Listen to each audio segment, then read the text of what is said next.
안녕하십니까, 김영수입니다. 오늘 생활 속의 절세 팁에서 설명드릴 내용은요, 자녀에게 어떻게 증여를 해야 되냐 하는 문제입니다. 예를 들어서 자녀가 주택구입자금 4억 원을 증여를 받을 때 증여를 하는 방법에 따라서 최고 6천만 원의 세금이 나올 수도 있고요. 최소 2,600만 원으로 세금이 줄어들 수도 있습니다. 세금을 3,400만 원 절감할 수 있는 그 방법에 대해서 설명을 드리겠습니다. 첫 번째 증여를 하는 방법은 아버지가 아들에게 4억 원을 전부 증여를 하는 방법입니다. 이렇게 되면 5천만 원의 공제를 받게 되면 3억 5천이 과세 표준이 되겠죠.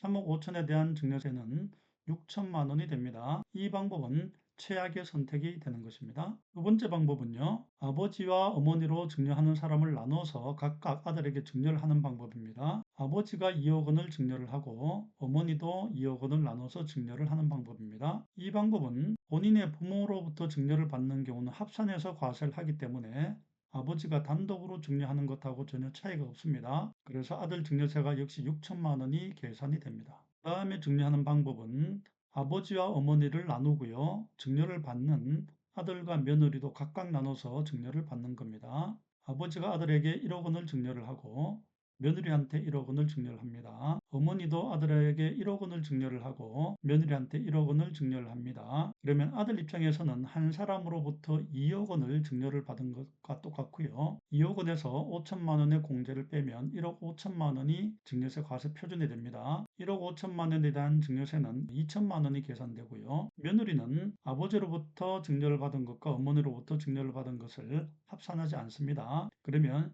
시아버지로부터 받은 1억 원에 대해서 며느리는 1천만 원을 공제받기 때문에 과세 표준이 9천만 원이 됩니다. 9천만 원에 대한 세금은 900만 원이고요.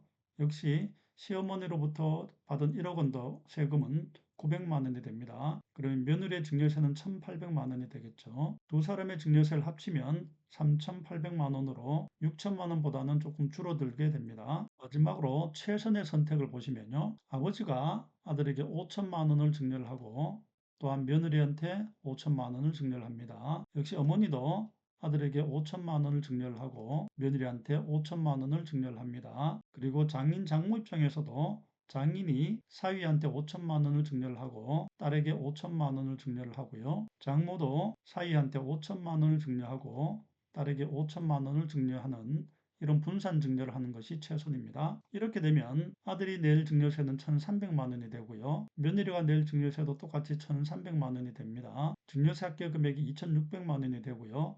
이 방법이 최선의 선택입니다. 결국은 증여세를 줄이는 가장 최선의 방법은 주는 사람도 최대한 분산을 하고요.